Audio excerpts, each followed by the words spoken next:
How to remove underline while typing Android. An underline is a horizontal line that extends beneath the text on a page. Underlines are generally used to highlight important text or indicate links in web pages and documents. However, some people prefer not to have underlined text as it can be too intrusive, making the content difficult to read. So, you can highlight information in your text by changing the font style. Also, you can download more fonts from the store if you want to make your text stand out but not use the underline. So simply, in order to do that, all you have to do is open the Notes app, click on the Add to create a new note, and you can now write your note using the S pen.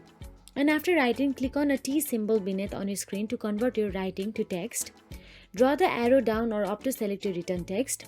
Click on Convert to change the handwriting to text. If you want to use the text elsewhere, you can click on Copy and paste it whenever you want, and there will be no underlines. So that is it. If you found this video helpful, please like, share and subscribe, and thank you so much for watching.